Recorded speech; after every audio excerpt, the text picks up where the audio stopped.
Good afternoon, everyone, and welcome to this, the last, but by no means the least, of the webinars in BSI's Net Zero Week, where we're looking at BS 40104, the standard published just this week, on retrofit assessment, comprehensive risk-based methodology that we believe will improve retrofit outcomes. I've just a few housekeeping things to do here for you, and then I'll be passing you on to those who you really want to hear from. So a little bit of housekeeping from me first. Just to say, this is a listen-only webinar, so the only cameras and mics that will be live will be those from myself and the panelists. Please submit the questions using the button at the top right of the screen. We're very keen to hear what you have to say, and the questions you want to pose to the panelists, and we'll follow those up at the end of the presentations. We've been monitoring the chat. Please complete the feedback survey at the end of the webinar. And if you want to know anything about BSI's forthcoming events, please scan the QR code here. And then there'll be more information at the very end of the webinar on how to obtain the standard, and there'll be another QR code for you to scan there. So without further ado, I'll introduce the panelists. We have Richard Fitton, who's a professor at Salford University, professor of building performance at the University of Salford, and chair of the 40104 drafting panel, who has led the work that we've produced this week. We have Alan Prither, who's environmental and assessment consultant. John Edwards, who's Professor of Practice at the University of Wales, Trinity St David, and a member of the Chartered Institute of Building Quality Performance Group. And Andrew Parkin, Director at Elmhurst Energy and Chair of the Property Energy Professionals Association. So without further ado, I'll hand over to Rich, who's going to be chairing the session, and I look forward to speaking to you later. Thanks, Colin. Thanks for everyone for joining us today. We appreciate your time, and hopefully this would be a nice, interesting session to discuss our new standard. I think we should crack on without further ado. So this is me. I'm Richard. I'm a chartered building surveyor by trade. Before I came into academia, oh, my slides appear to have gone off the screen. There we go. So yeah, I am a chartered building surveyor. My PhD is around how buildings perform in terms of energy. But before I was an academic, I've had a long history in housing and retrofit. And like I said, my formal title is Professor of Energy Performance of Buildings at the University of Salford. Okay. So just a couple of bits. So this is basically what I do for a day job. I run our test facilities up here, Energy House, Thermal Lab, and Smart Meters at Energy House 2. So I look at how buildings perform under retrofit, new build, but generally control conditions, and we do a lot of work out in the field.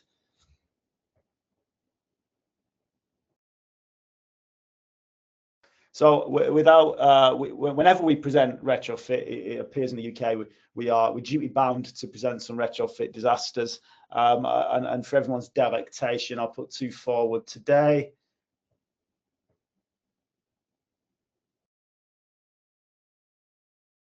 So just a couple of classics.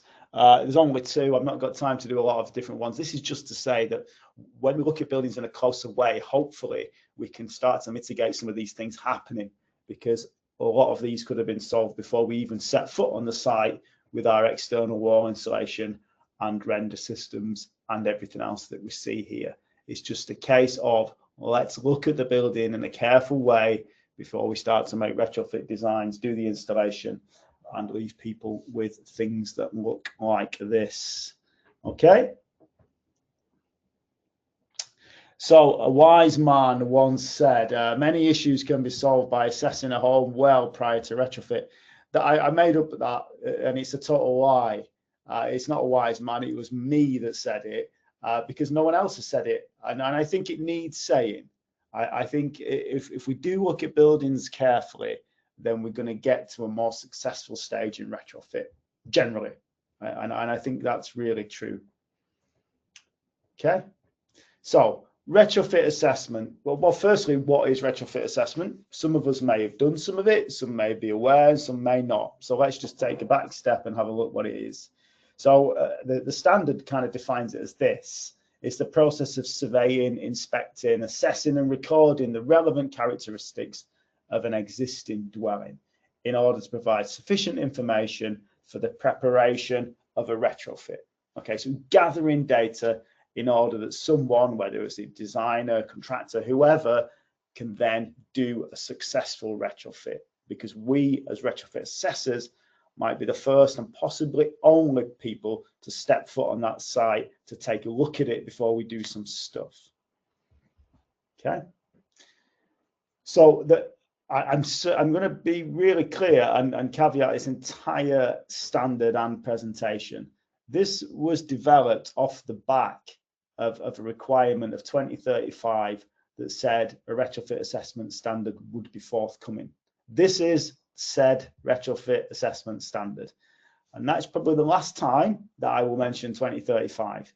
2035 is its own thing, and the contents of which will be decided by the panel that sits over the top of that. I have absolutely no say in what goes into 2035, and I shouldn't have, because I'm not on that panel. We developed a standard that can operate entirely outside of 2035. It is its own thing. It's inextricably detached, if you like, to 2035. So the work's already been done in retrofit assessment terms, laid down in the basics that are put in 2035. Some have suggested that the work may be lacking in quality or commonality. You know, people are doing it really well, maybe not so well, but generally not all the same. And I'm happy to state that in an open forum. There is a need to provide a full standard to this assessment to deliver quality assessments. And from November 24, this is when I got the statistics, probably a little bit old now, clearly, and this might have doubled. But there's over 225,000 assessments already being done. Okay, so this isn't new. The standard is new. So that's what it's called, BS 40104. It's a code of practice, a retrofit assessment process for domestic properties. 40104, the easy way to remember it is it's the same forward as it is backwards. So that's nice and easy. Next slide. Like I say, the users, who's going to use it? I don't know about 2035. I have no say in it. What I can say is that the RICS, the Royal Institute of Chartered Surveyors, have already mandated that it's used for their retrofit standard, which aims at the able to pay / willing to pay market, which I helped write some of that. I've had many, I think, positive discussions with our friends north of the border on the use of this standard in public funded retrofit. However, I don't know that. And I believe that this standard could be well used in the able to pay market, where people are just willing to go out and get a retrofit done off their own back and their own finances. But having said that, that's yet to be discovered as we roll the standard out. It's not part of 2035, just to be really clear. That's not our decision. Okay, next. So it was chaired by me, but more important than that, a really well-selected panel from industry, academia, and not-for-profit. So if you just put the next slide on, please. So I won't read them all out because that wouldn't be terribly exciting, but there's a good spread of people from conservation, from property care, from surveying, definitely from heritage. There's a couple of people. One of us is here today. The installation industry, design, accreditation, you name it, that there's a good rounded panel there, and everyone was fully engaged in the process. Okay, next slide, please. What is retrofit assessment in simple graphical terms? I think if I was to try and describe it to my kids, it's kind of where the damp meter, moisture meter, conductivity meter, let's not argue about that one, meets the energy performance certificate. It's a massive oversimplification, and it isn't that at all. But it's where we merge the world of retrofit, energy and condition and surveying all together in this pot. and we hopefully get something that's brand new. It's not an EPC, it's not a home survey, it's not a building survey, it's not an MCS calculation survey, it's its own thing. And that is my very basic childlike approach to how I think it fits together. Okay, it's got many key areas, but 8 is kind of where we nailed it down to. So we'll run through them very briefly. Context. So a building sits within a parcel of land, but that parcel of land can have many different things that can affect the performance of retrofit and whether we should do some retrofit to that building as well. So it's all about where it sits and what happens around that building. Next slide. So this is just near me. Just back one, please. Back one. I need to go. Yeah, that's it.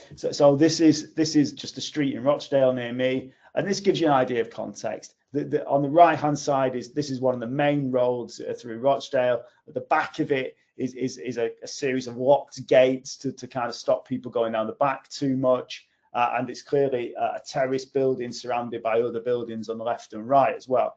All of these things, aside from retrofit, in terms of a construction process and project, should I say, these are important.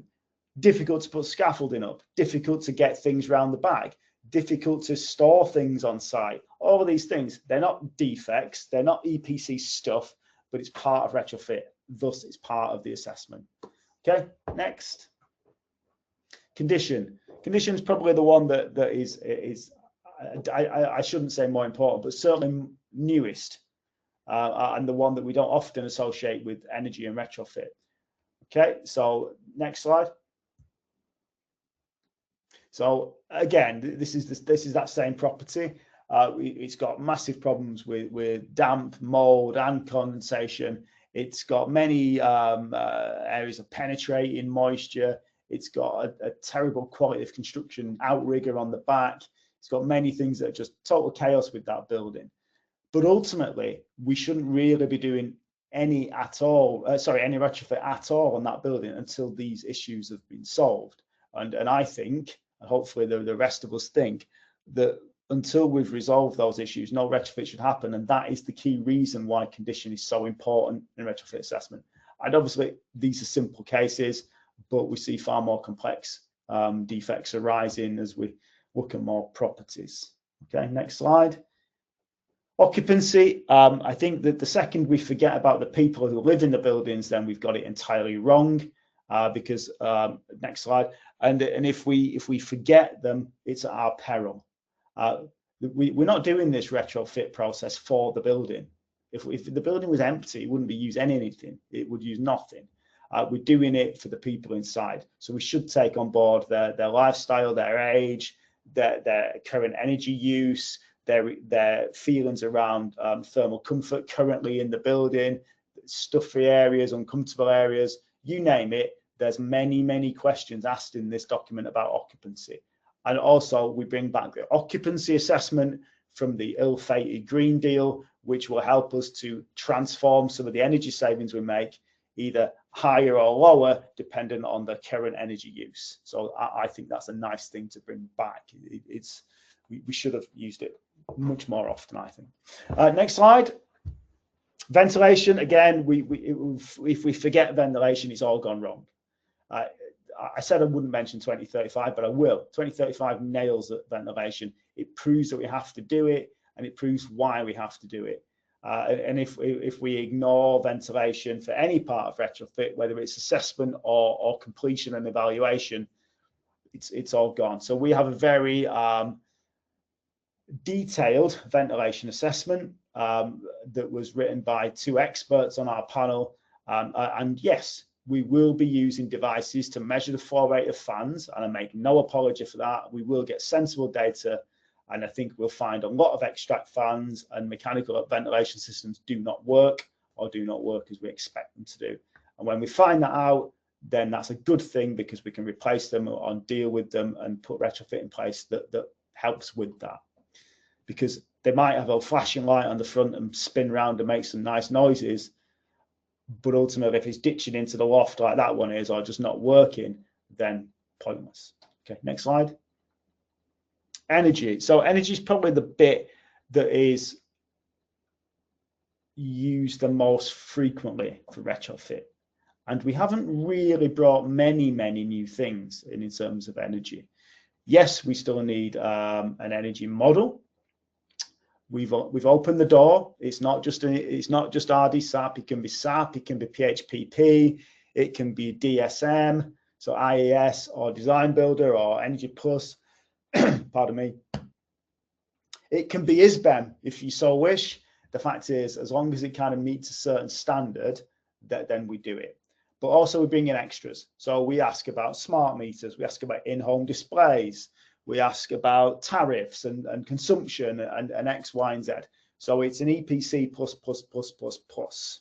Okay, and again, we make no apologies for that. Energy, after all, is one of the major reasons that we're doing any of this. Let's be honest with ourselves. Energy and carbon. Okay, next slide. Significance. I've put an icon of a castle here to be deliberately controversial.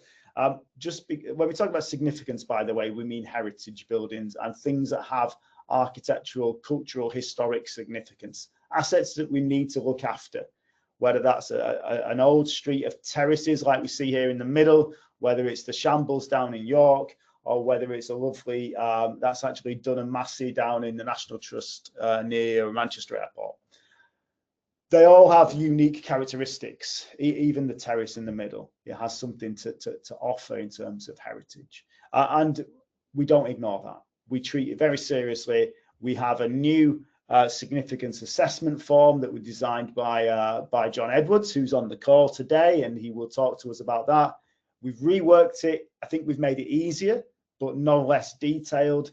I think it's just more straightforward to do. And I think the more straightforward you make something, the better data you'll get out of it. So again, significance is super important to us. We want to make sure that we get it right for the buildings.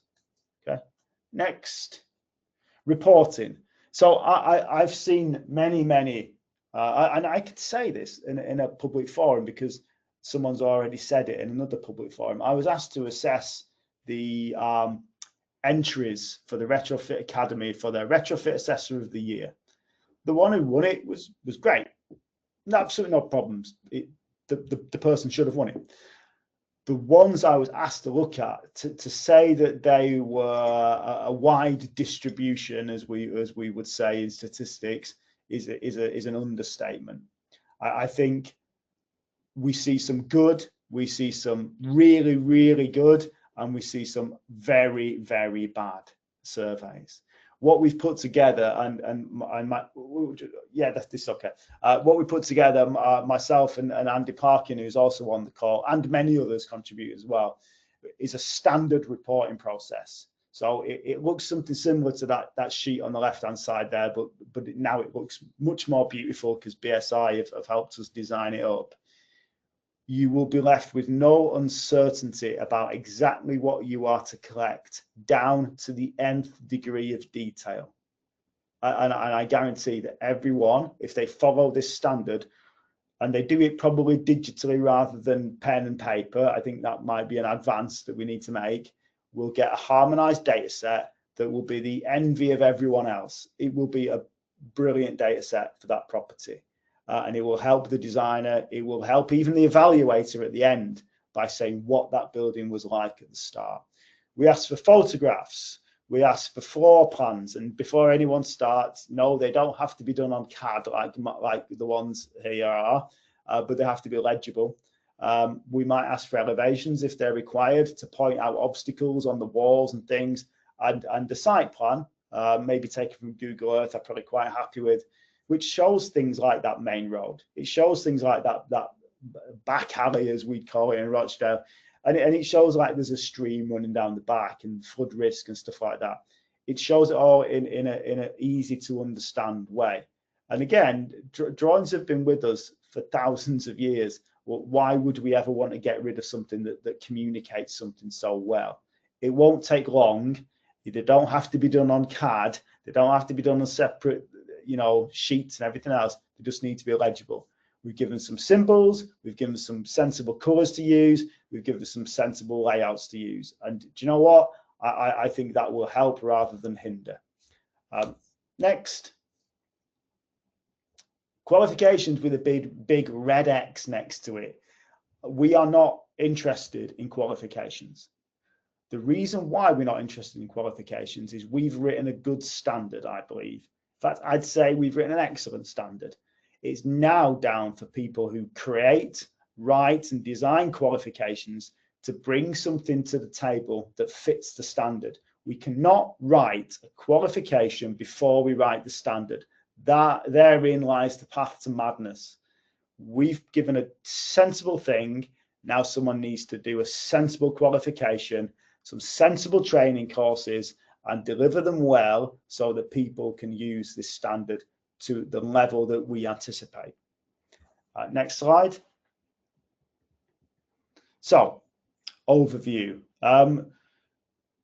I don't know what 2035 is going to happen. So if you've got any questions on it, it's probably not even worth answering, because I don't think anyone can answer that at this moment in time.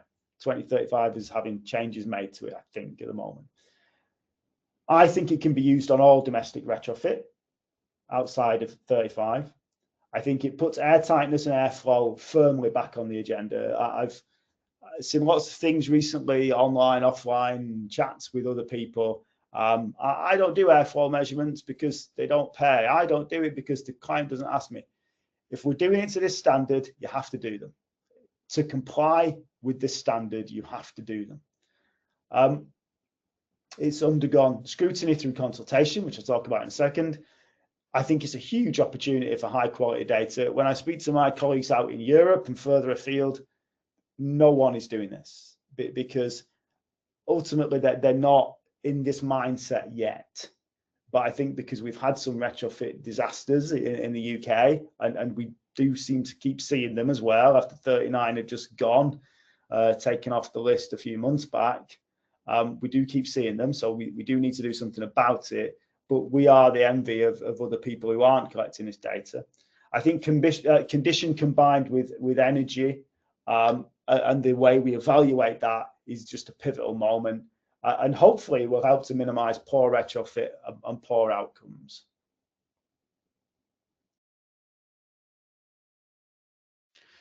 This is a dated slide, as you'll see. The consultation is closed, obviously. The document was, Colin from BSI surprised me yesterday and did something that quite unusual for BSI, was put something out before I thought it would come out, not after. So the document is out. It is live on the BSI's website. We have 408 comments and we resolved them all. That's not me saying that we made 408 changes that exactly align with those comments, but we assessed each one, we reviewed each one, and we made the changes where we thought appropriate.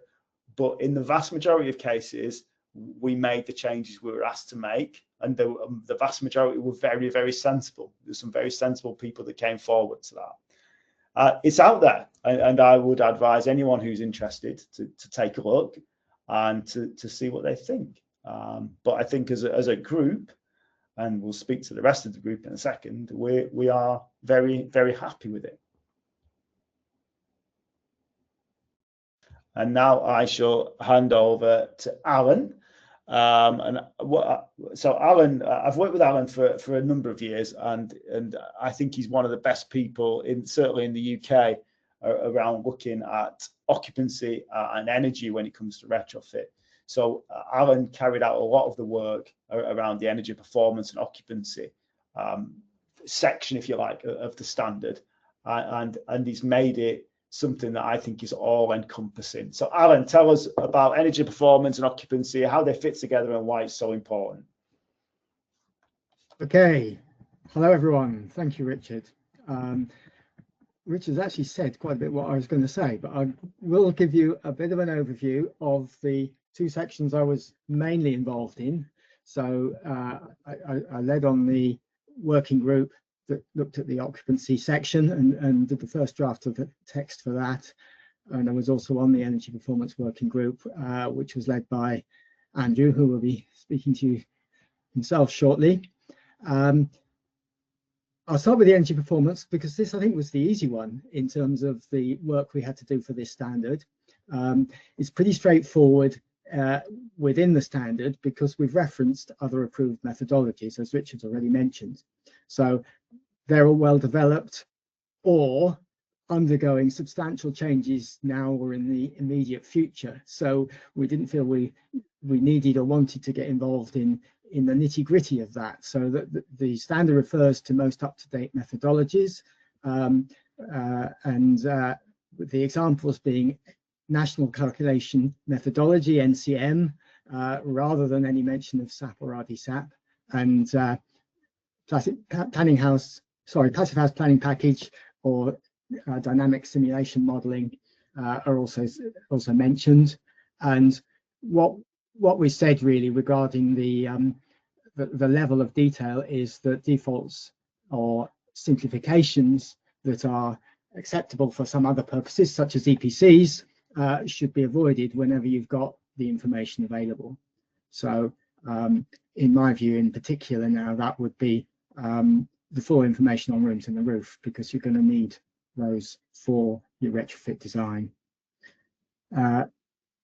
In terms of improvements the energy performance aspect makes, then that's clearly identifying the right measures for the property in terms of cost against benefits, the option appraisal that needs to be carried out as part of the planning process. In occupancy, we've picked up on 4 key aspects that are covered in that section of the standard. The first one is the actual energy use from fuel bills or meter readings, the actual tariffs used by the household in question, and the occupancy patterns. So that when we look at the results of the energy analysis and we look at the fuel bills, we can make a comparison and we can adjust the advice to the homeowner or the resident accordingly. And as Richard said, this picks up considerably on what was used for the Green Deal, but we've made a few changes, as you'll see if you look at the detail of the appendices.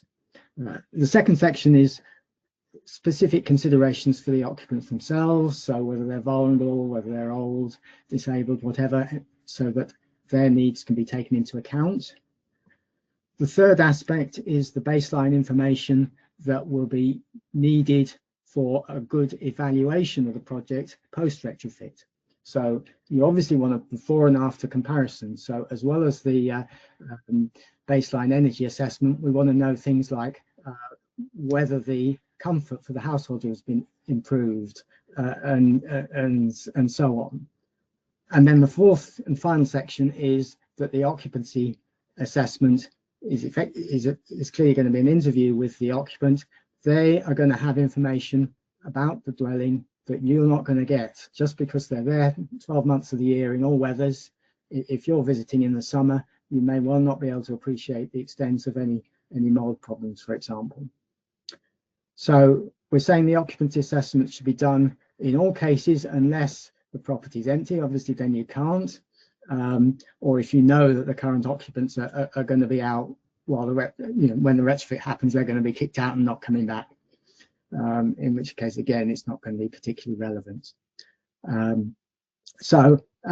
Again, Richard's already really outlined the importance of the occupancy section. It's not about a building or not only about the building, it's someone's home, and we need to make it work for them as well as contribute towards our national goals on climate change, etc., etc. So I think that'll do for me.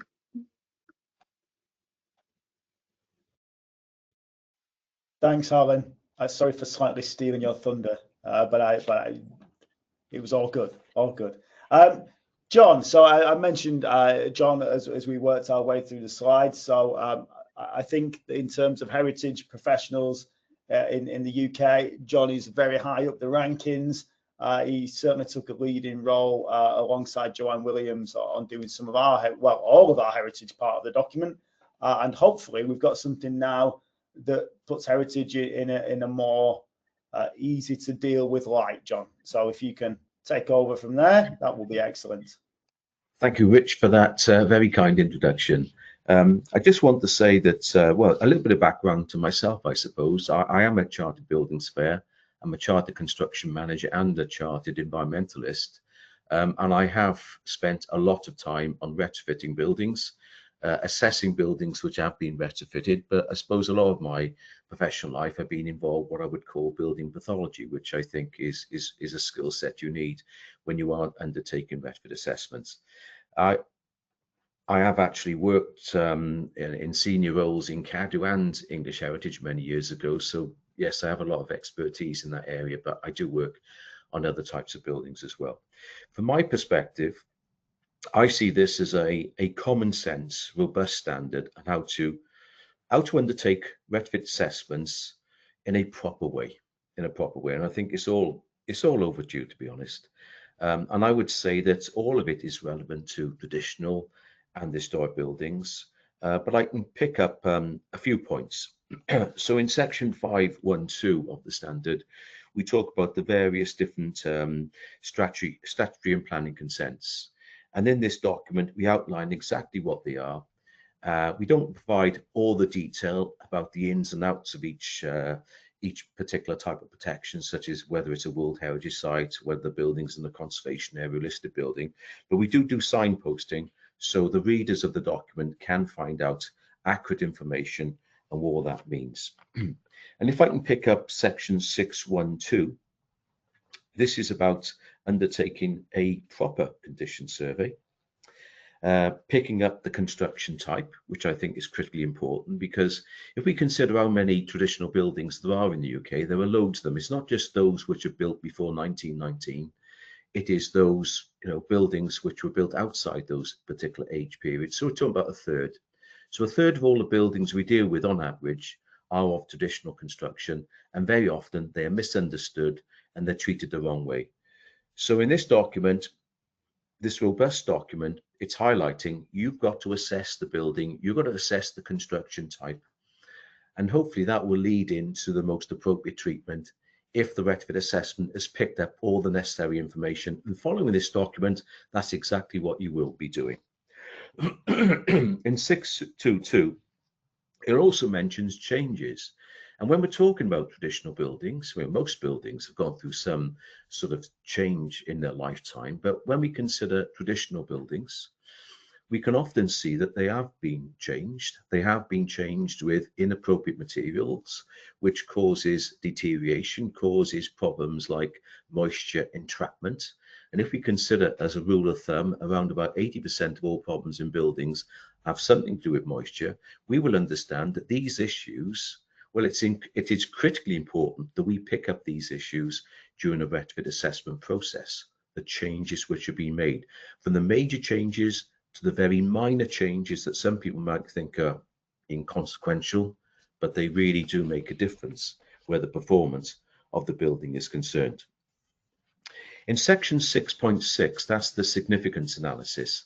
And where buildings have special protection, we refer to BS 7913, which is the British standard for older buildings, a standard I led on its production quite a few years ago.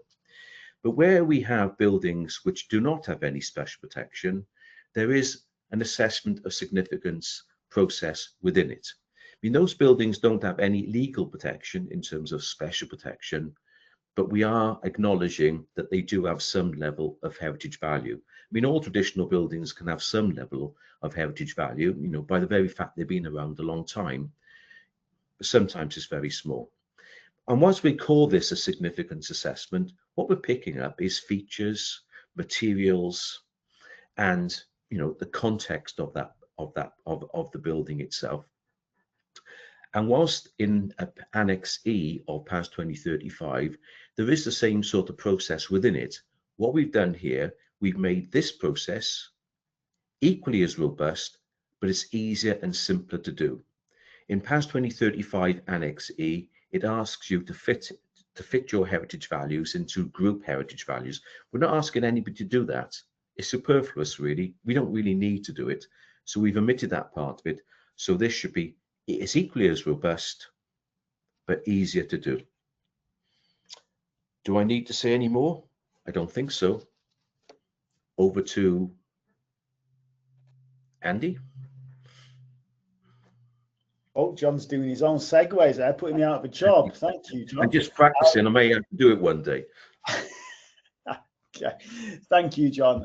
Yeah, the highlight is I think it's a lot clearer how we're doing it, and hopefully if there's something's easier, then it's better. Andrew Parkin, over to yourself.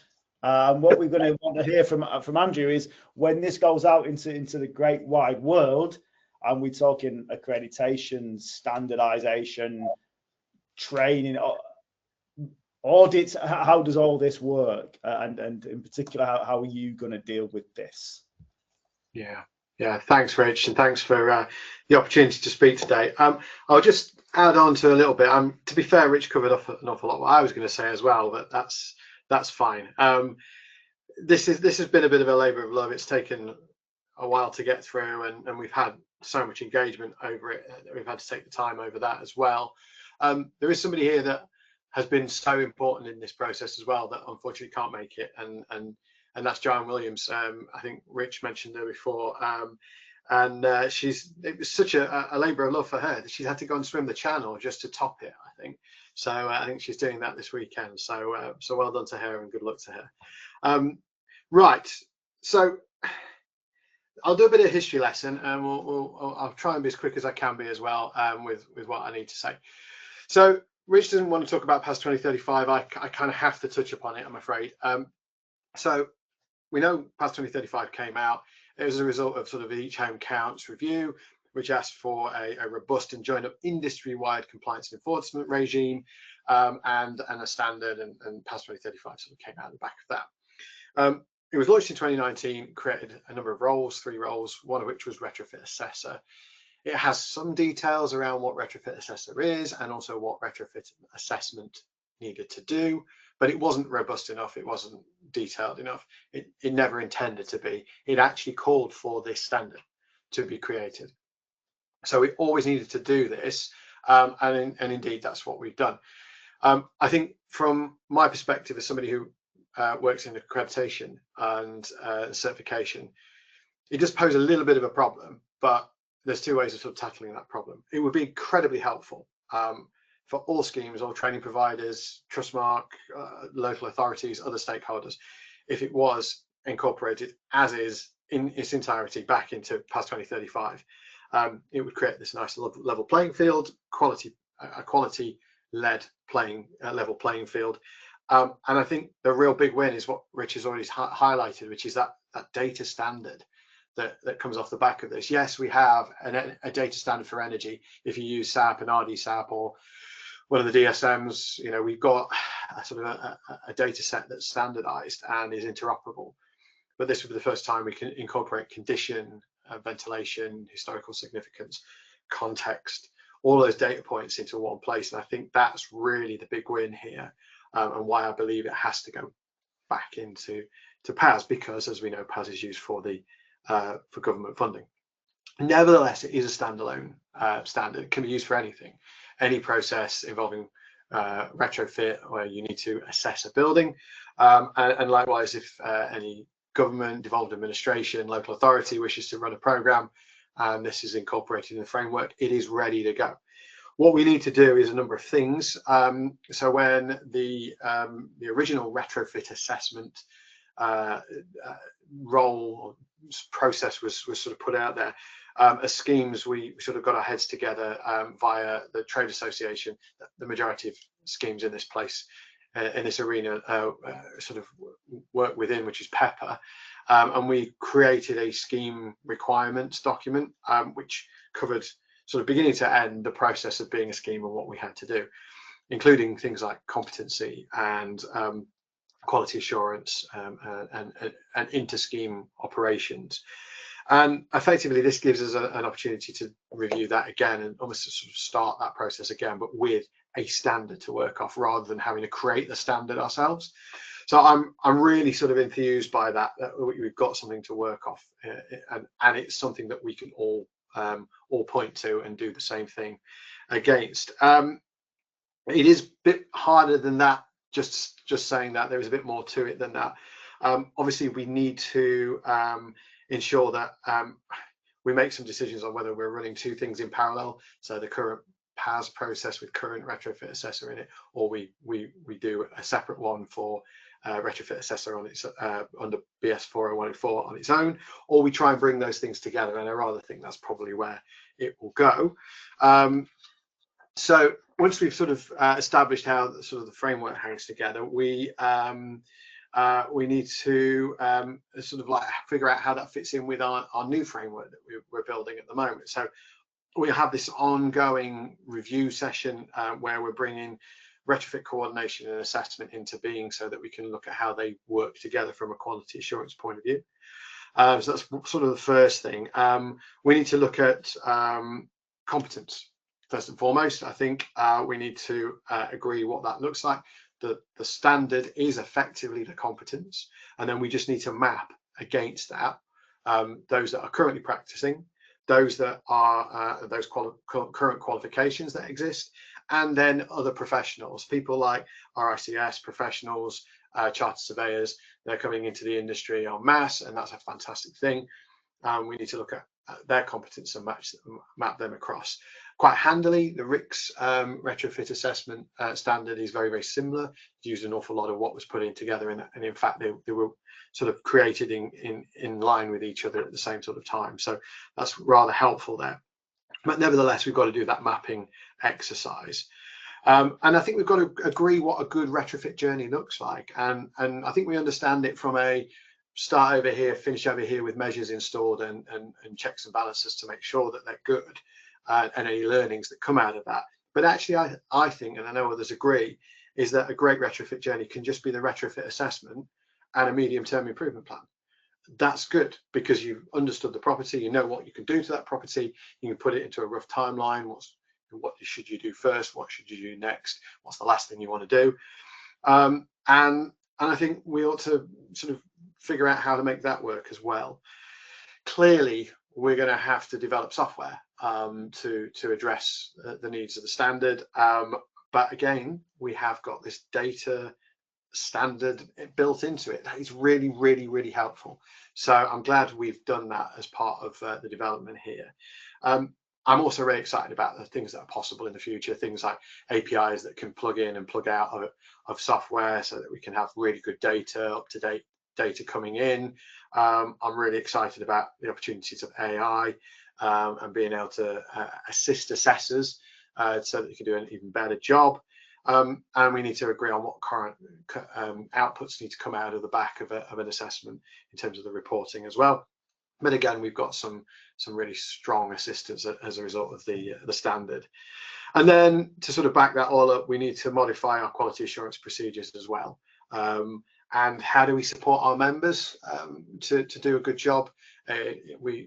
All the schemes have contact lines and email and other systems as well that have been developed to support their members, and we'll need to figure out how to change some of that and update the teams on how to give good support. We also need good feedback loops as well. So there's two things that go on here. We learn from every project that's been completed, and the assessment is part of that. How does the end of a project inform the start of the next, and how do we make the assessment even better? We also need to feed back into this, back into BSI, into this group. Eventually we will be reviewing this standard at a later date to see if there's anything that we need to update or we need to change. So we can't lose sight of that as well. But I think fundamental to all of this, we need government's backing. We need a desire to see BS 40104 going to government schemes. Or we need the industry to say, yeah, this is exactly what we want. This is what we need to be able to use in order to have successful outcomes. And as Rich says, you've got to be able to do a great assessment to do great retrofit. I don't know of any really, really successful projects where the retrofit assessment has been poor.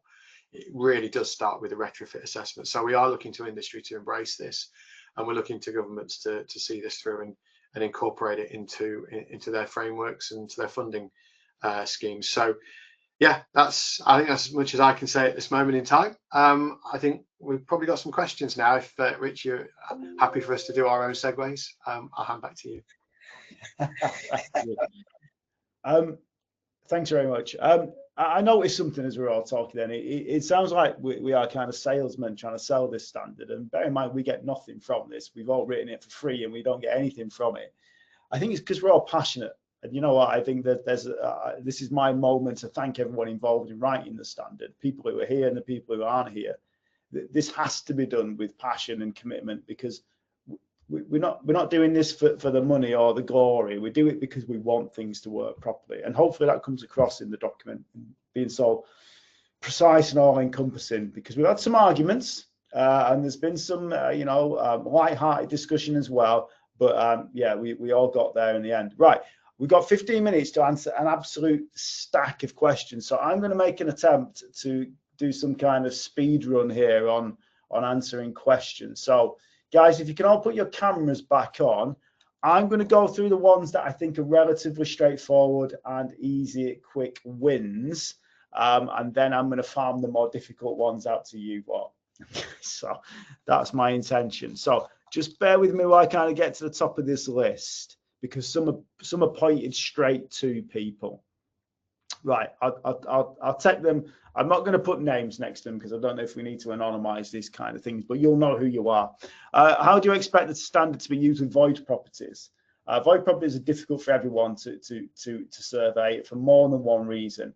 We think a series of assumptions will be the one that we have to use. How we make that assumption, we don't know yet. That has to be something that's developed a little bit later on, possibly with help by the accreditation schemes as well. There needs to be some standard assumptions like we have in RDSAP, and other energy models are available.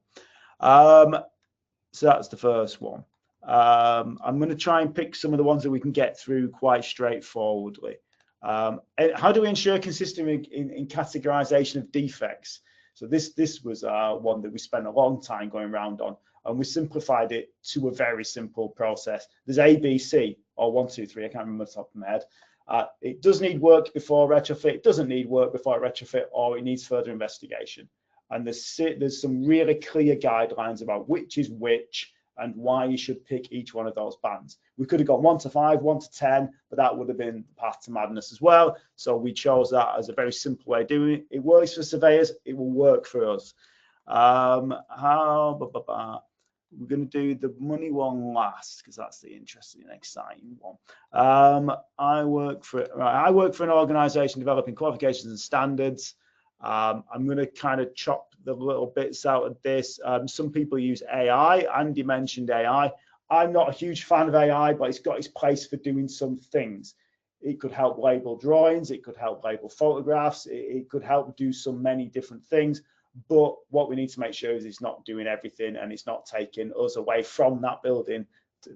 The surveyors amongst us have got big concerns about it taking over some of the things that stop us going into buildings, and we must make sure that's never the case. Given the recent high-profile failure involving retrofit, how important is it that this standard is incorporated into all retrofit that is government funded? I will let everyone make their own decision on that. I think you can probably, I think if the panel all nod if they agree it should be absorbed, nod, I think it should. Okay, so I think that's that one put to bed, but we're not the gatekeepers. We have no say. Could Trustmark adopt the standard without the need to add it to past 2035? I believe they could, but I can't speak for Trustmark. I can speak, however, with a slight bit of information from the RICS. They have mandated 40104. It's in their document for retrofit process management. They say it has to be done to 40104 and some bits they've added on. I believe that they're in some discussion with Trustmark about putting a wraparound to that standard. So I don't know, but you kind of think that they might. But I would never speak for another organisation. 1 second. We have one for John. So John, how do you see this working in old city areas and buildings? So we've got big collections of these things, and I guess you're in the perfect neck of the woods to describe that. Well, it would work the same way as you would work past 2035 at the moment. What we're doing is we're making the significance assessment easier and quicker, because people haven't got to spend time working out how they can actually put these so-called significance values into group heritage values. So I think it will be easier and it's more sensible in terms of the significance analysis, if that's what's being referred to.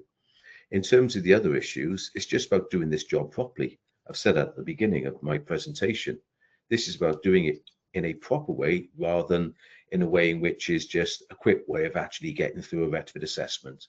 So yeah, it might take a bit longer, but it will be a better assessment if the people undertaking it are truly competent.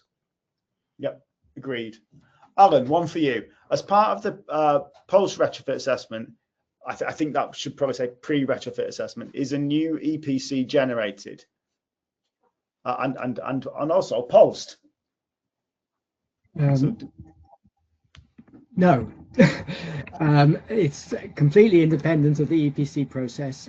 An EPC may be required in some circumstances for funding, for example, but it's not part of the process. We're proposing a more detailed energy assessment is used whenever possible, so that we're avoiding some of the simplifications that are acceptable for EPCs, because, well, certainly at the moment, the main performance indicator is not that sensitive to them, although that actually may change with the forthcoming EPC reform and the new indicators that we're waiting to hear details of shortly.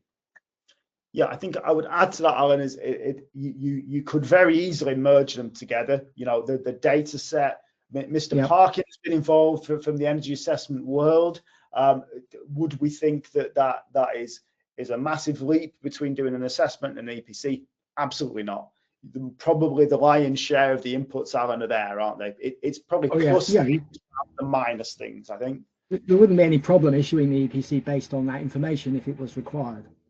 Yeah, perfect. I agree on that, and I think there's an opportunity there for the government if they wish to take it, which is to get that data set updated within their open data and useful for sort of measuring progress towards whatever target is they're measuring progress towards. If they choose not to do that, then that house might not get assessed for many years afterwards. So it'd be down to government, I guess. Excellent. One for you again, Andy, before you switch your mic off. Will Elmhurst, as an accreditation scheme, and others, be supporting the inclusion of this new standard into 2035? The issue has always been the lack of robust surveys that do not identify that the building is retrofit ready. I think if it's going into 2035, absolutely, yeah. I can't speak for every scheme, but you know, if it's in 2035, that's the schemes that we're all running: retrofit assessor and retrofit coordinator. It gets a little bit more complicated if it isn't, because then you're asking organisations to invest quite heavily into something that doesn't necessarily have an end usage, unless somebody approaches them and says, yeah, we want to use it, can you help us? I rather think both of those things, I would like to think both of those things will start to happen. So even if it's not government retrofit money, it's coming from a local authority or it's coming from another organisation, they see the benefit of using PAS 2030. They want to see the benefit of using BS 40104 as an independent standard. Great, we've already got it for PAS 2035, and vice versa. Okay, excellent. I've got a really good question here, and I've got an answer for it because I've been asked it a few times. Do you need to know what the proposed measures are before advising which defects must be remediated? Now, that gives us two questions. Should we be doing assessments with any prejudicial thoughts? So we're back to a kind of an ethical stance here. But let's be plain and simple. Let's not be academics about this. There's some funding pots which are often aimed towards doing some things and not others. And there's also some buildings that are aimed towards doing some things and not others. So we should take a total open-minded approach and just assess the building as we see it. And you know what? That's where I should end that sentence. But let's also be sensible. Sometimes we have to play a game of Mystic Meg. We might have to guess what other people have in mind for that building. So we take a sensible approach to it. Now, for people who are doing this day in, day out, which there will be many, probably many thousands, Andy, I'm looking to, there'll be lots. and they're doing it every day, I think that that will become part of their thought process, rightly or wrongly, but it just will. We're all humans. So we need to deal with that, but we're all professionals, we're all accredited, and we're all experts. So we should be able to deal with both things happening at the same time. It's a good question, an academic answer, but that's what you get from an academic. So crikey, that's the longest question that I think I've ever seen in my life. That's too long. It's a paragraph and times 3. Let me have a look for quick ones to end this off with, and then I'm going to come back to the panel for any last comments. Right, let's do the elephant in the room. The elephant in the room is cost, and 2 items of cost. How much does a retrofit assessment cost? Is a good question. And how much is the standard?